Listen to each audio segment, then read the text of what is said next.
We're contacted from the school, they act indignant that we don't have somebody who's just able to like stop what they're doing and run up to the school.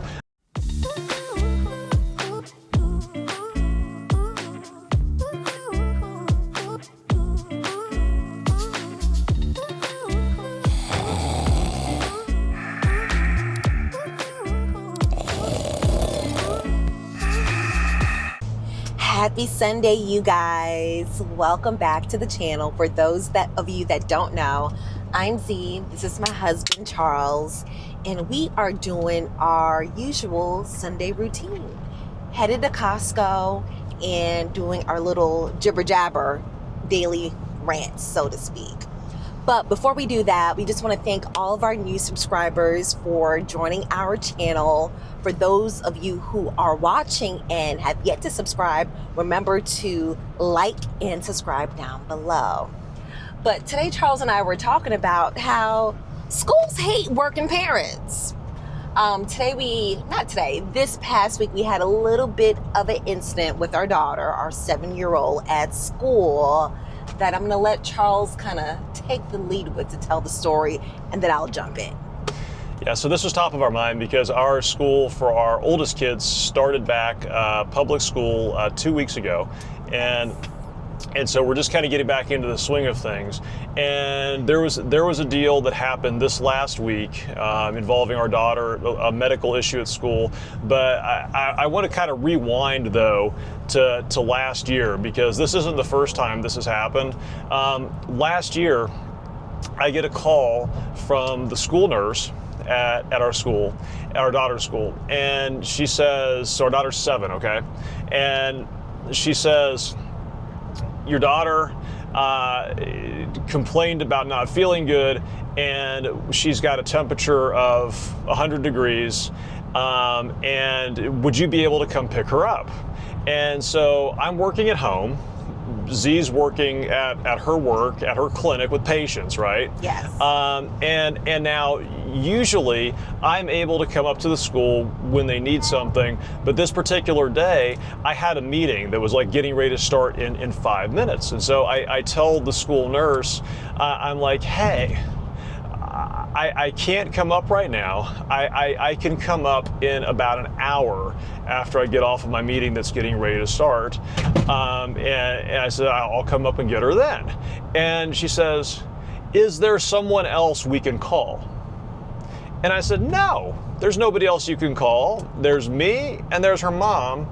And her mom's at work. She cannot leave work. She has patients, and I'm at home, and I'm getting ready to go on to a meeting that I cannot be unpresent from. And so no, there's absolutely nobody else you can call.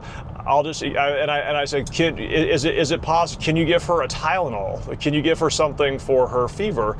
I authorize you to give her a Tylenol. And she's like, oh, well, we don't have any medication, but we could give it to her only if you bring it up here with instructions to give it to her. And I'm like, well, if I had time to come up there, I would come up there and pick her up, but I don't have time to come up there right now. And just to interject a little bit, that is not a medical emergency, no. Right? Yes, a child is sick, and I understand as far as working in the healthcare system that school nurses really don't administer much, right? Now, if there's medication that's left with them, for example, child has to take certain prescription medications that's on file, they'll give it to them, but they just don't give Tylenol and ibuprofen willy-nilly. Understandable.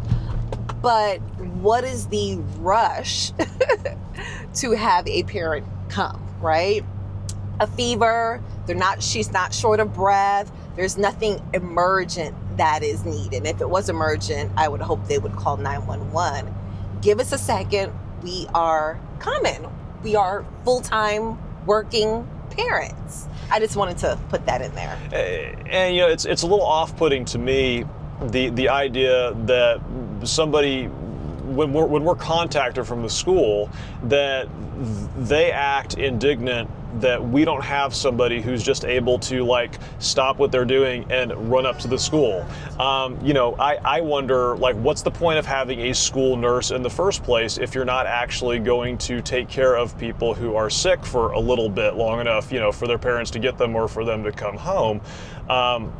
Why not just have the person who works the front desk at the school, just sit there with a thermometer and just call parents like every time somebody has a fever? I don't understand.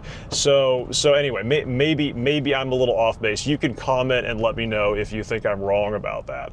But anyway, so fast forward to this year. That incident was last year. Now, what kind of brought this front of mind for us is that just on Friday of this week, we had another incident. And now we're not just going to talk about medical things. That isn't the whole reason why we think the school doesn't care about working parents. There's other examples. There's other examples, but the medical stuff is just top of mind. So on Friday, I get a call from same school nurse. Your daughter was on the playground, and she got hit in the head by a piece of playground equipment, and she has a large bump on her head. She is woozy, and we're especially concerned because, and this was actually her teacher who had come up and got on the phone, and she says, and her teacher says, she's talking to me, and when she talks to me, her left eye looks off to the side. It doesn't focus on me.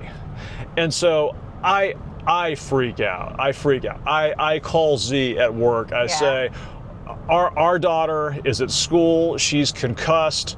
It sounds like her eye's gonna fall out of her head. And so Z's like, okay, I'm gonna cancel all my patients this afternoon. I'm coming home. So she leaves. She comes home. This is like lunchtime. And this is after back and forth. It's like, no, you don't have to do that. I'm like, if you're telling me that you're concerned, right? I didn't speak to the nurse, but the way that he's describing, it made me worry. I'm not just gonna sit there at work. Patients can wait if it's my child. And so Z comes home, yes. and we both rush over there to the school, and now I pack the car up because I'm thinking we're going to be going to the children's hospital. Okay, so I pack the car up. We're going to have to go pick up baby man from daycare, and so I've packed like a cooler. I've packed like clothes. I've packed like all this stuff, thinking, okay, we're going to be spending the night up at the children's hospital. So Z and I, we get to our daughter's school, go in at the front desk, and then our daughter like pops out dancing around. Hey, how you guys doing? And I'm checking her eyes, like, look this way, look. Fine, right? Not discombobulated, full coherent sentences. Now you would think, right? I would hope, as I was telling Charles, that a school nurse would know how to triage, right? So I didn't think it was anything for me to communicate to him, tell them call 911. But I was like, it sounds like, she may, I don't know if she needs to go to her urgent care. I didn't know what was going on. But I was like, any nurse, I would hope, can like assess her and see she's back to her baseline, right? I know they have to report to us if there's an injury or a fall, and I appreciate that, but nothing was wrong with her eye. And her teacher, this is her teacher she sees on a regular basis. Excuse us, it's her little one. And so I'm like, what was the major concern in that regards? So I don't know. And it's not even just healthcare things. It's just schools in general, I feel like, don't accommodate full-time parents, okay? Or at least maybe just the schools, particularly out where we live. We're kind of in the suburbs where I guess two working parents isn't kind of the norm. Correct. Like all the, what's the new name? It's not PTA anymore. But is it PTO? PTO, is it PTO? I don't know. Well, the student-ran parent organizations, right? A lot of the events, right, are at 3 p.m., at 11 a.m., for those of you who are full-time workers, like, we can't make those school events. Now, me being work at home, I usually try to accommodate because usually, unless I have a meeting, unless I specifically have a meeting, I could probably pop out of the house for like 30, 45 minutes, something like that. But just this We're year, going here. when they're going back to school, you know, the week before back to school, there's an orientation. They called it Meet the Teacher instead of orientation. So the one for our daughter was at 3 o'clock in the afternoon on a Thursday, and then the one for our son was 9 o'clock in the morning the next day, the Friday. And so now normally I would try to see if I could rearrange meetings and make those things. However, those particular days I was out of town. I was speaking at a conference. I could not, there's no way, no how I could actually be in town to make those things. And also they let us know the dates for this 3 weeks in advance. Well, Z, if she's going to take off work, she has to give 30 plus days notice because they have to move her patients and things like that. That's how far out they make her schedule. And so, like, literally when they announced these dates, there was no way that either one of us could possibly make it to their school, to take them to this orientation. So now, you know, so fast forward to first day of school, the Monday of the next week, and we feel like our kids are behind because they haven't met their teachers. We've emailed their teachers just to say, hi, you know, we're the parents, you know, we didn't show up because we have to work. We look forward to meeting you at some point in time. But, you know, the Meet the Teacher Day was when they brought all their school supplies in. And so, like, our poor kids, you know, they're carrying, you know, their big 100-pound boxes of school supplies to their classes, you know, from car line drop off on the first day of school. And I'm like, how do our kids not feel singled out and not feel marginalized as a result of this? Yeah, and I get it, right? Teachers have their hours, they have their own families, so it's hard to accommodate outside of the normal working hours. But it would be nice. I feel like a lot of parents are like us, where you got a 9 to 5, 8 to 4 job, and you want to feel present in the lives of your children, right? And school is a big portion of that. And so the events going with that, you know, we would like to be a part of those things. And when you call us for minor things, you have to realize the sacrifice that we make. Sorry, my loves, here's another vanilla wafer. They have to realize the sacrifice that we make when we have to, you know, call out of work or tell patients to reschedule. So that was only, I think, my little, what's the word? My little tiff, I guess, so to speak. You guys, let us know down below, what are your thoughts about being a full-time parent with children in school, or if your children are grown, how did you navigate that?